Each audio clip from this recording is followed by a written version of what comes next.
এক ব্রিটিশ নাগরিক নাকি আসছিল বাংলাদেশে, আসে দেখে জমিনে চাষ করতেছে এক লোক দুপুরবেলা। তো তারে গিয়ে ব্রিটিশ জিজ্ঞেস করতেছে, ব্রিটিশ নাগরিক জিজ্ঞেস করতেছে ইংলিশ, বেটা হাউ ডু ইউ ডু? তো কৃষক বলতেছে আমার বুঝি খাইয়ে খেয়ে কাম নেই, এখন তোমার সাথে আমি এই চাষ ছাড়িয়ে দিয়ে হাডুডু খেলবো, এটা কথা হইল নাকি? মানে শব্দের সাথে মানুষ যা মিলাইতে চায় তাই মেলে। আল্লাহ তাআলা আপনারা বসন্তকালে গাছের ডালে শোনেন কোকিল পাখি কুহু কুহু করে ডাকতেছে। আল্লাহ রাব্বুল আলামিন বলেন ওয়ালাকিন লা তাফকাহুনা তাসবিহাহুম, তোমরা ওদের তাসবিহ বোঝো না, তোমরা শোনো কুহু কুহু, আসলে সে ডাকে আল্লাহু আল্লাহ। সুপ্রিয় দর্শক, আসসালামু আলাইকুম রাহমাতুল্লাহ। আজকের আলোচনায় থাকবে এমন এক প্রেরণাময় ওয়াজ যা আমাদের হৃদয়কে নাড়া দেবে, মনকে করবে প্রশান্ত। আলোচনা করছেন প্রখ্যাত আলিমে দ্বীন, ইসলামিক চিন্তাবিদ আল্লামা দিলওয়ার হোসেন সাইদি রাহিমাহুল্লাহ। বউ কথা ক আছেন একটা পাখি মমন সাইতে নাই আছে, ছোটবেলা থেকে শুনতেছি বউ কথা কও বউ কথা কও। ওর বউ এত অভিমান করলো কেন? কথা মোটে কই না। আসলে বউ কথা কও আমরা শুনি, আর আল্লাহ বলছেন ওয়ালাকিন লা তাফকাহুনা তাসবিহাহুম, ওরা আমার জিকির করছে তোমরা বুঝো না। মানুষ বুঝবে কেন? মানুষ তো আন্দাজে যা শোনে শব্দের সাথে আপনি যা মিলাবেন তাই কিন্তু হয় ভাই। যেমন ট্রেন ছাড়ছে, ট্রেন যখন ছাড়লো তো প্রাথমিক আওয়াজ শোনা যায় যাচ্ছি যাব যাচ্ছি যাব, যখন জোরে চলে তখন শোনা যায় যাচ্ছি যাব এরকম শোনা যায়, ঠিক না? শব্দের সাথে এরকম যা মিলাবেন তাই হবে। আল্লাহ তাআলা বলছেন তোমরা যা শুনতে পাও, পাখিগুলি তার কলকাকলিতে, বাতাস তার শনশন রবে, নদীগুলি তার কুলু কুলু নাদে, পাতাগুলি তার মর্মর শব্দে, যত আওয়াজ শুনতে পাও এগুলি সব নিছক আওয়াজ নয়, সবগুলির ভিতর থেকে আমার জিকির আমার তাসবিহ হতেছে আল্লাহু আল্লাহু আল্লাহু আল্লাহু। হযরতে লোকমান বলেন, আল্লাহ তাআলা শোনাচ্ছেন লোকমানের কথা, وَإِذْ قَالَ لُقْمَانُ لِابْنِهِ وَهُوَ يَعِظُهُ يَا بُنَيَّ لَا تُشْرِكْ بِاللَّهِ। স্মরণ করো সেই সময়ের কথা যখন লোকমান তার ছেলেকে ডেকে বলছেন ইয়া বুনাইয়া, হে আমার কলিজার টুকরা সন্তান। আপনারা কি শুনতেছেন? আমার সাথে থাকুন তাহলে বুঝতে সুবিধা হবে। হযরতে লোকমান বলছেন ইয়া বুনাইয়া, ও আমার কলিজার টুকরা সন্তান। ওলামারা জানেন যে এখানে হওয়া উচিত ছিল ইয়া এবনি, ইয়া এবনি, ও আমার ছেলে, কিন্তু আল্লাহ তাআলা শোনাচ্ছেন লোকমান ডেকে বলেছি ইয়া বুনাইয়া, আমার ছেলে। ওইভাবে না বলে তিনি বললেন কি ইয়া বুনাইয়া। বুনাইয়া মানে কি? বুনাইয়া শব্দ এটা হলো তাসগীর করা হয়েছে। এটা বলা হলো হে আমার কলিজার টুকরা, নয়নের পুতুলি, বাবা ধন, সোনামণি। সুবহানাল্লাহ বলেন। দাওয়াতের এটি হলো টেকনিক। আপনি যখন ইসলামের দাওয়াত দিবেন তখন আপনাকে দাওয়াত দিতে হবে মিষ্টি ভাবে। আল্লাহ শিখাই দিয়েছেন উদউ ইলা সাবিলি রাব্বিকা বিল হিকমাতি ওয়াল মাউইজাতিল হাসানা, উত্তম ভাবে মিষ্টি করে সুন্দর করে বৈজ্ঞানিক পন্থায় সুন্দর সুন্দর কথা দিয়া মানুষকে আমার পথে ডাকো। আল্লাহ তাআলা বলছেন সুবহানাল্লাহ। এই জন্য আপনি মেজাজ খারাপ করলে পারবেন না। যে চোরের কাশি রোগ হয় আর যে পীরের মেজাজ খারাপ, এ দুইজন ব্যবসায় ভালো করতে পারবে না। পীরের যদি মেজাজ খারাপ বেশি হয় মুরিদ একটাও পাবে না, আর যদি চোরের কাশি রোগ হয় চুরি করতে গিয়ে পিটান খাওয়া ছাড়া পথ নেই। তো আপনি দিনের দাওয়াত দিবেন, আপনার মেজাজ ভালো হইতে হবে, দাওয়াত দিবেন মিষ্টি করে। রাসূলুল্লাহর কথাটাই দেখেন, আগেই কোন সুবহানাল্লাহ। আল্লাহ রাব্বুল আলামিন বলেন ফাবিমা রাহমাতিম মিনাল্লাহি লিনতা লাহুম ওয়ালাউ কুনতা ফাযযাল গালিদাল কলবি লান ফাদ্দু মিন হাওলিক। হে রাসূল, হে রাসূল, আপনার প্রতি আল্লাহর করুণা হচ্ছে এই যে আল্লাহ তাআলা আপনার দিলটাকে নরম করে দিয়েছেন। সুবহানাল্লাহ। আপনার কাছে যেই আসে সিমেন্টেড হয়ে যায়, কেউ সিটকে বলে না আপনার ব্যবহারের কারণে। রাসূলের ব্যবহার, সুবহানাল্লাহ বলে, সুবহানাল্লাহ। কি ব্যবহার! মসজিদে নববীতে এক বদবী এসে পেশাব করেছে মসজিদে নববীর মধ্যে। আচ্ছা কোন তো এই মোমিন শাহীতে মসজিদের মধ্যে না, মসজিদের বাইরে দাঁড়াইয়া দেওয়ালের উপরে যদি কেউ পেশাব করে আপনি কি করবেন? জি বুঝতে পারছি আপনারা কি করবেন, চেহারা দেখি বোঝা যায় আপনারা কি করতে পারেন। মসজিদের ভেতরে পেশাব করতেছে রাসূলের সামনে, সাহাবায়ে কেরামদের চোখ মোটা হয়ে গেছে, ভাবখানা এই রাসূল পারমিশন দেন আর জম্মের মতো পেশাব করাই দেই। রাসূলুল্লাহ বললেন না না, বাধা দিও না, তাহলে সে অসুস্থ হয়ে যেতে পারে। তার সবটা আনলোড হতে দাও। সবটা শেষ হইল, রাসূলুল্লাহ তাকে কাছে ডাকলেন, ডেকে বললেন, তুমি যে কামটা করলা, তুমি কি জানো এটা কি? কয় না, তা জানি না। তিনি বললেন, এটা হলো মসজিদ, আমরা এখানে আল্লাহরে সেজদা দেই। তোমার যখন এই কাজের দরকার হবে তখন বাইরে গিয়ে করবা। তোমাদের উপাসনালয় আছে না? কয় যে আছে। তো সেইখানে যদি এই কাম কেউ করে তাহলে তোমার কেমন লাগবে? এই কাজটা আর কখনো করবা না। লোকটি বলল, আমি তো শুনেছিলাম আপনি বাদশাহ, তা আমি এখন বুঝলাম আপনি বাদশাহ না। বাদশাহ হইলে যে কাম আমি করছি এতে তো আমার কল্লা এতক্ষণ গড়াগড়ি যাইতো। আপনি তো বাদশাহ না, আপনি অবশ্যই আল্লাহর নবী, কোনো সন্দেহ নাই আমার মনের মধ্যে। এই ছিল রসুলের ব্যবহার।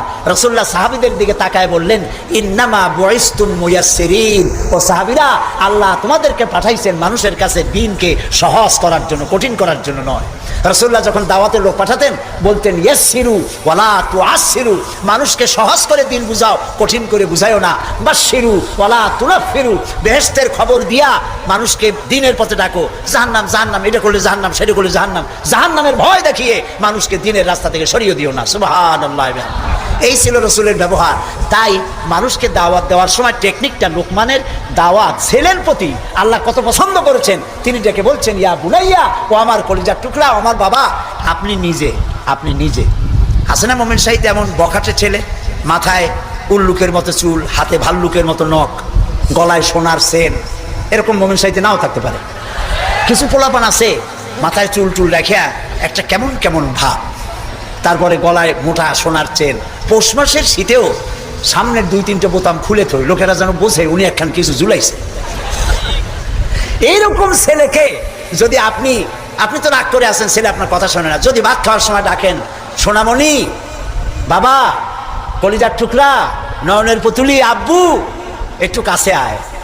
আহারে, ও যত বড় খারাপ হোক আপনার পায়ের কাছে চলে আসবে। আপনি ওর কপালে একটা চুমা দেন, ওর গালে একটা চুমা দেন। আব্বু, এই যে তুমি জামা কাপড় পরছো, এগুলো মাইকেল জ্যাকসনের জন্য শোভা পায়। তুমি রসুলের উম্মত, মুসলমান মায়ের পেটে আসছো, এটা তোমার জন্য শোভা পায় না। আব্বু, এই কামটা তুমি করো না, আমার অসম্মান হয় সমাজে। এই কথা বললে হাজার রাত ওয়াজ শোনার চাইতে আপনার এই মধুর ডাকে আপনার ছেলেকে হেদায়েত হতে পারে। হযরতে লোকমান এইটা শিখাইছেন, ইয়া বুনাইয়া, ও আমার কলিজার টুকরা সন্তান। নসিহত শুনে মনে হয় যে ছেলে খুব ছোট, কিন্তু আসলে ছোট না। ছোট ছেলের এত বড় নসিহত করা যায় না। নসিহতের গুরুত্ব বুঝে বোঝা যায় ছেলে ছোট না, ছেলে বড়। কিন্তু ডেকেছেন তিনি সোনামণি বলে। যেমন আমাদের দেশে খোকা আছে, গেদা আছে। আমাদের বরিশালে পিরোজপুরে বাচ্চা ছেলেদেরকে আদর করে ডাকে গেদা, আর বেশি আদর করলে কয় গেদু। মোমেন সাহিত্যে কি কয়? খোকা কয় না? খোকা বা গেদা কিছু বলে তো বাচ্চাদেরকে? গেন্দা। গেন্দা তো আরো মজা। হযরতে লোকমান ছেলেকে আবেগ ভরা মন দিয়ে ডাকতেছেন, ইয়া বুনাইয়া, ও আমার কলিজার টুকরা সন্তান, শোনো, লা তুশরিক বিল্লাহ, আল্লাহর সাথে কাউকে শরীক স্থাপন করো না। জোরে বলেন সুবহানাল্লাহ। প্রথম দাওয়াত। আমার উচিত ছিল আমার সন্তানকে এই কথা শেখানো যায়, আল্লাহর সাথে শরীক করবা না। ইন্না শিরকা লা যুলমুন আযীম, শিরক হচ্ছে মস্ত বড় জুলম। কে বলেছে? জুলুম কারে বলে? ওলামারা বুঝবেন। জুলম বলা হয় ওয়াদউস শাই ফি গায়রি মুহাল্লি, যেখানে যে জিনিস রাখার নয় সেইখানে সেই জিনিস রাখার নাম জুলম। যেমন এই টুপি রাখার জায়গা কোথায়? মাথায়। যদি হাঁটুর উপরে থুই তাহলে টুপির উপরে কি করা হলো? জুলুম করা হলো। নৌকা রাখার জায়গা কোথায় বলেন? সেটা যদি রাস্তার উপরে টানাই থই তাহলে নৌকার উপরে কি করা হয়? জুলুম করা হয়। যে জিনিস যেখানে রাখার ওটা সেখানে রাখতে হবে, উল্টা করলে কি হবে? জুলুম হবে। হযরতে লোকমান বলছেন, ইন্না শিরকা লা যুলমুন আযীম, শিরক হচ্ছে মস্ত বড় জুলম। তাহলে শিরকটা কি? শিরক হলো আল্লাহর কাছে যেসব সাহায্য পাওয়া যায় ওই সব সাহায্য অন্যের কাছে চাওয়া যাবে না। আল্লাহ তাআলার সঙ্গে চাইলে পরে চাওয়াটাই শিরক নয়। যেমন আমার ঘরে অনেক সময় মেহমান আসে, আমার ঘরে চা বানাবো, চিনি নেই, তখন আমার ঘরের কাজের লোককে বলা হয় দোতলায় যাও বা 3 তলায় যাও, একটুখানি চায়ের পাতা বা একটুখানি চিনি চাই নিয়ে আসো। এটা কিন্তু শিরক না। আমি বাড়ি বানাইতেছি, টাকায় কুলাইতে পারছি না, আমি দেলোয়ার হোসেন খান দুলু ভাইকে বললাম, ভাই আমরা তো পার্লামেন্টে একসাথে থাকি, আমি তো টাকায় কুলাইতে পারতেছি না, আমার 10 লাখ টাকা দেন। এটা শিরক না। কথা কি বুঝে আসতেছে? কোনটা শিরক? শিরক হলো বিবাহ করেছে 8-10 বছর বাচ্চা হয় না, এই বাচ্চা আপনি কোনো খাজা বাবা কোনো পীরের মাজারে চাইতে পারবেন না। এটার নামই শিরক। আমার অসুখ হয়েছে, আমি রোগ মুক্তির জন্য কোনো পীরের নামে মানত করতে পারি না, হারাম। মানুষের নামে মরা পীর অথবা জীবিত পীর, কোন পীরের নামে মানত এবং তার কাছে আশা পূরণের জন্য যাওয়া জায়েজ নাই, হারাম, হারাম এবং হারাম। সন্তান দেবে কে? চিল্লায় বলেন। সন্তান দেওয়ার মালিক তিনি, তিনি ছাড়া কেউ সন্তান দিতে পারে না। এই দেখুন কোরআন, কোরআনে কারিমে রব্বুল আলামিন বলেন, আমি কাউকে কন্যা দেই, আমি কাউকে পুত্র দেই, কন্যা দেই না। কন্যা দেই তো পুত্র দেই না, আবার কাউকে কন্যাও দেই পুত্রও দেই, আবার কাউকে কিছুই দেই না। ইন্নাল্লাহা আলা কুল্লি শাইইন কাদির। সমস্ত জিনিসের উপর ক্ষমতা কার? সবাই বলেন আল্লাহ তাআলার ক্ষমতা। আচ্ছা, আরেকটা কথা বলেন, আপনারা জবাব দেন। পীর বুজুর্গ তারা বড় না নবীরা বড়? কারা বড়? মানুষে বোঝে না, সেই জন্য বলে পীর পয়গম্বর। কথা বলতে গিয়ে বলে পীর পয়গম্বর, মনে হয় যেন পীর আসছে আগে পয়গম্বর আসছে পরে। সূরা আলে ইমরান আপনারা পড়বেন, সূরা আলে ইমরানের মধ্যে আছে হযরতে জাকারিয়া আলাইহিস সালাম বুড়া হয়ে গেছেন, সন্তান নাই, একটাও নাই। তিনি আল্লাহর কাছে ফরিয়াদ করলেন, আল্লাহ আমি একদম বেওয়ারিস হয়ে যাব মরিয়া, তুমি আমাকে একটা সন্তান দিও। একদিন তিনি নামাজ পড়তেছিলেন, নামাজের মধ্যে হযরতে জিবরাইল আলাইহিস সালাম আসলেন। হযরতে জিবরাইল ওহী নাযিল করলেন। আল্লাহ তাআলা বলেন, হে জাকারিয়া, আমি তোমাকে সুসংবাদ দিতেছি, তোমাকে একটি পুত্র সন্তান দেওয়া হবে। পুত্র সন্তানটি জন্মগ্রহণ করার সঙ্গে সঙ্গে নাম রেখে দিও ইয়াহইয়া। ছেলে হবে, সন্তান হবে, সন্তান হবে ছেলে। আর নাম রেখে দিলেন কে? আল্লাহ নিজেই। হযরতে জাকারিয়া প্রশ্ন করলেন জিবরাইলকে, জিবরাইল, আল্লাহ তো বললেন যে আমারে আল্লাহ ছেলে দিবেন, কিন্তু এই ছেলেটা হবে কেমনে? আমি তো বুড়া, সোজা হয়ে খাড়াইতেও পারি না, আমার বউ হলো বুড়ি, আকিম, বন্ধা, বাজা, জিন্দিগিতে বাচ্চা হয় নাই, আমি বুড়া, বউ বুড়ি, বাচ্চা হবে কেমন? হযরত জিবরাইল জবাব দেন নাই। জবাব দিয়েছেন কে? মাত্র একটি শব্দ দিয়ে জবাব দিয়েছেন তিনি। আল্লাহ তাআলা বলেছেন, কাযালিক, যেমনি ইচ্ছে করি তেমনি বাচ্চা দেব। সুবহানাল্লাহ বলে। এই জন্য নবী করিম সাল্লাল্লাহু আলাইহি ওয়াসাল্লাম বলেছেন, লা তুহসা আজাইবুহু ওয়ালা তুবলা গারাইবুহু। এই কোরআন কোনোদিন পুরাতন হবে না, এই কোরআন কোনোদিন জীর্ণ হবে না, এর আশ্চর্যকারিতা এবং বিস্ময়কারিতার কোনো শেষ হবে না। ফিহে মাসাবিহুল হুদা, এটি হচ্ছে কোরআন হচ্ছে হেদায়েতের মশাল, ও মানারিল হিকমা, এবং এটা হচ্ছে বিজ্ঞানের সুউচ্চ মিনার। এই যে বিজ্ঞানের আবিষ্কার হচ্ছে, বিজ্ঞানের আবিষ্কার যত বাড়বে কোরআন বোঝা তত সহজ হবে। সুবহানাল্লাহ। নবীজি কোরআন তেলাওয়াত করছেন আর অমুসলিমরা ইসলাম কবুল করে চলছে, কাফেরেরা সচেতন হয়ে গেল। আমাদের লোকগুলি তো আর ধরে রাখতে পারবো না, সব তো মুহাম্মদ সাল্লাল্লাহু আলাইহি ওয়াসাল্লামের পিছনে লাইন লাগাইছে। তখন তারা হযরত ওমরকে লাগিয়ে দিল, যেই লোকটাকে যেখানে পাওয়া যায় সেখানে মারো। হযরত ওমর রাদিয়াল্লাহু তাআলা আনহু তখন জাহিল, তিনি কাফের ছিলেন, মারার জন্য নেমে গেলেন। কোথায় পাওয়া যায়? খুঁজতে খুঁজতে জানা গেল যে তিনি মসজিদে হারামে নামাজ পড়ছেন। পেছনে গিয়ে ওমর দাঁড়িয়েছেন, অপেক্ষা করছেন যে ঠিক আছে নামাজ পড়তেছে, নামাজ পড়াটা শেষ হোক, তারপরে আচ্ছা তবে দেখব। নবী করিম সাল্লাল্লাহু আলাইহি ওয়াসাল্লাম নামাজের মধ্যে তেলাওয়াত করতেছেন জোরে জোরে। এখন আপনারা বুঝুন, এ কোরআন শরীফ হচ্ছে আল্লাহ, তেলাওয়াত করছেন যার উপরে নাজিল হয়েছে তিনি। এখন শুনতে কত মজা হচ্ছে। হযরত ওমর তিনি বলছেন যে আমি মনে মনে ভাবলাম যে মুহাম্মদ সাল্লাল্লাহু আলাইহি ওয়াসাল্লামকে এইসব কথা জেনে শিখায়, উনি তো কোনো স্কুল কলেজে যায় নাই, মাদ্রাসায় যায়নি, কই পান এত সুন্দর সুন্দর কথা, নিশ্চয়ই জেনে শিখাচ্ছে। হযরত ওমর বলেন, আমি যখন মনে করছি নবীজিকে মুহাম্মদ সাল্লাল্লাহু আলাইহি ওয়াসাল্লামকে জেনে কথাগুলি শিখিয়েছে, অমনি তিনি নামাজের ভিতরে তেলাওয়াত করলেন, ইন্নাহু লাকাউলু রাসূলিন কারীম। এটি একটি মহান বার্তাবাহকের বর্ণনা। হযরত ওমর চিন্তা করলেন, সর্বনাশ, আমি মনে মনে চিন্তা করছি জেনের কথা, আর উনি জবাবে বললেন না, জেনের কথা না, এটা সম্মানিত বার্তাবাহক, তিনি বর্ণনা করেছেন। হযরত ওমর বলেন, আমি মনে মনে ভাবলাম জেন যদি না শিখিয়ে থাকে তাহলে তলে তলে কোন ফাঁকে যেন মুহাম্মদ সাল্লাল্লাহু আলাইহি ওয়াসাল্লাম কবি হয়ে গেছেন, কারণ এত সুন্দর মিলিয়ে মিলিয়ে কথা তো আর শুনি নাই কখনো। হযরত ওমর বলেন, আমি যখন ভাবলাম তিনি কবি হয়ে গেছেন, অমনি তিনি নামাজের ভিতরে আমার এ কথার প্রতিবাদ করলেন। তিনি পড়লেন ওয়ামা হুয়া বিকাউলি শাইরিন কালিলাম মা তুমিনুন। না না না, এটা কোনো কবির কথা নয়, তোমরা খুব কমই বিশ্বাস স্থাপন করো। হযরত ওমর বলছেন কি সাংঘাতিক কথা। চিন্তা করলাম জেনের কথা কয় না, জেনের কথা না, চিন্তা করলাম কবির কথা মনে মনে, আর উনি প্রকাশ্যে জবাব দিচ্ছেন যে কবির কথা না। তাহলে তো শুধু কবি, উনি কবি হন নাই, উনি গণকও হয়েছে, তা না হলে আমার মনের কথা বুঝে কেমনে? হযরত ওমর বলেন আমি যখন মনে মনে চিন্তা করলাম তিনি গণক হয়েছেন, অমনি নামাজের ভিতরে তিনি আমার এই কথারও জবাব দিয়ে দিলেন। তিনি পড়লেন ওয়ালা বিকাউলি কাহিনিন কালিলাম মা তাযাক্কারুন। না, এটা কোনো গণকের কথা নয়। সুবহানাল্লাহ, তোমরা খুব কমই উপদেশ গ্রহণ করে থাকো। হযরত ওমর বলছেন এবার আমার পায়ের তলা থেকে যেন মাটি খসে যাচ্ছে। কি আশ্চর্য কথা, যা মনে চিন্তা করি তার জবাব আসে নামাজ থেকে। এটা জেনের কথা না, এটা কবির কথা না, এটা গণকের কথা না, তবে এটা কি? বিরাট এক জিজ্ঞাসাবোধক চিহ্ন আমার সামনে ঘুরপাক খাচ্ছে। তবে এটা কি? হযরত ওমর বলেন আমি যখনই চিন্তা করলাম তবে এটা কি, অমনি রাসূল নামাজের ভিতরে আমার সে কথার জবাব দিয়ে দিলেন। তিনি পড়লেন তানজিলুম মির রাব্বিল আলামিন। এটি হচ্ছে আল্লাহ রাব্বুল আলামিনের নাজিলকৃত কিতাব। হযরত ওমর বলছেন আমার মনে হচ্ছিল যেন ইসলাম তার সব শক্তি নিয়ে তার শেকড় শুদ্ধ আমার কলিজার মধ্যে গেড়ে বসতেছে। কোরআন এক বৈপ্লবিক পরিবর্তন এনেছিল তদানীন্তন সমাজের মধ্যে। যারা চোর ছিল, ডাকাত ছিল, রাসূলুল্লাহ মেসমেরিজম করেন নাই, জাতিকে হিপনোটাইজ করেননি।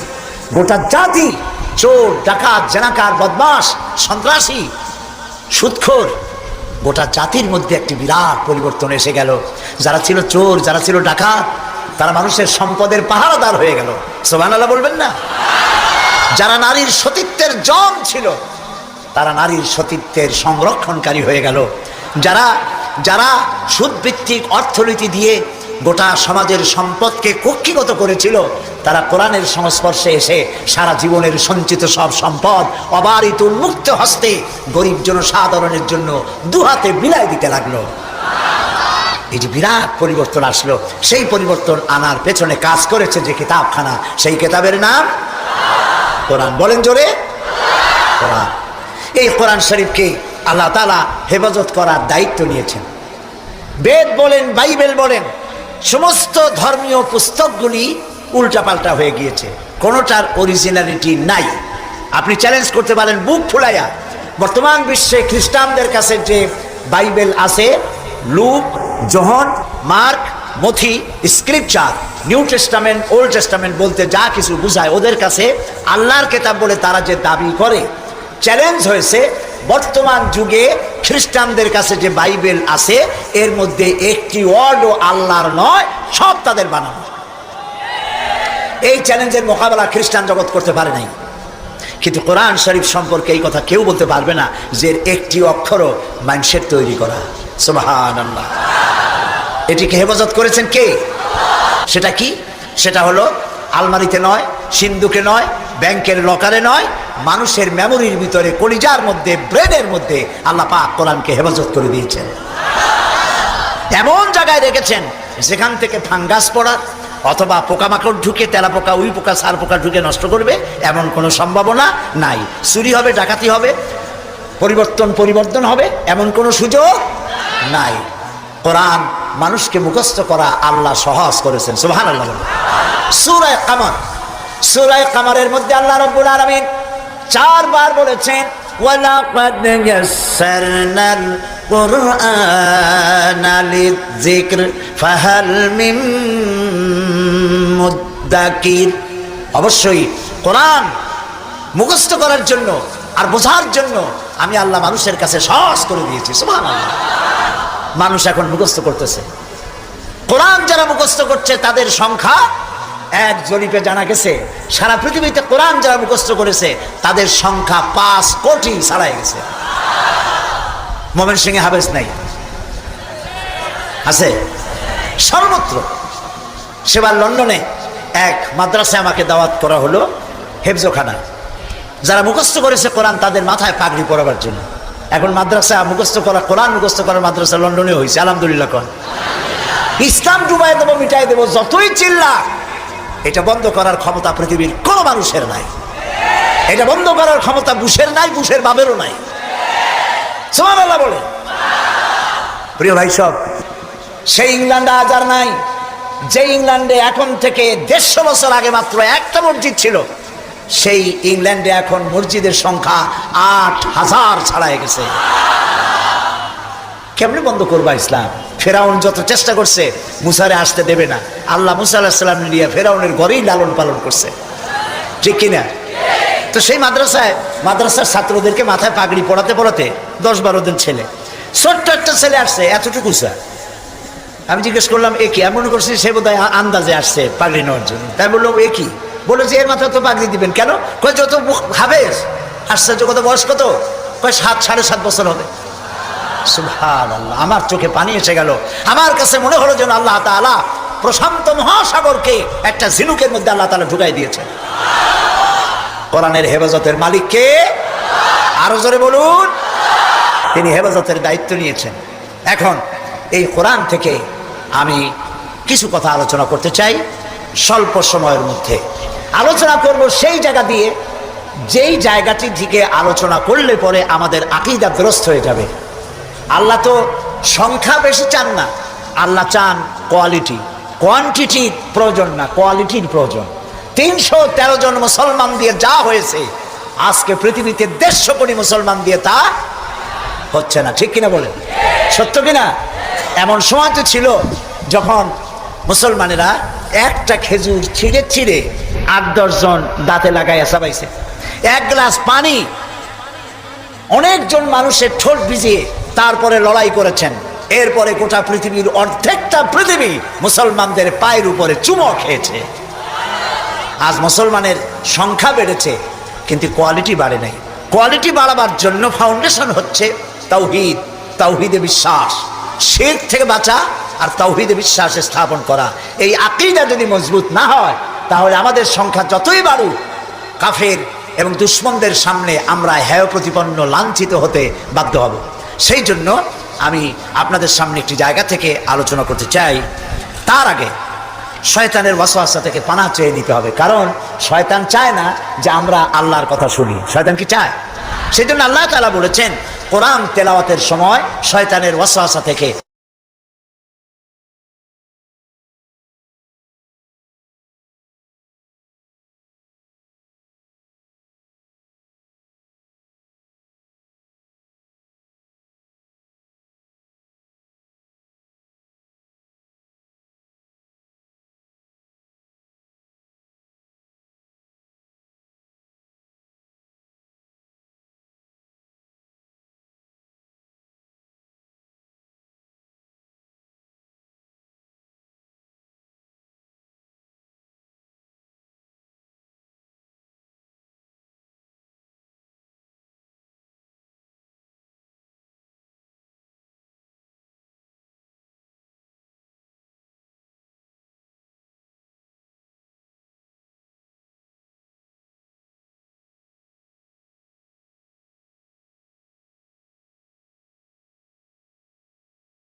প্রিয় দর্শকবৃন্দ, আজকের আলোচনাটি এখানেই শেষ করলাম।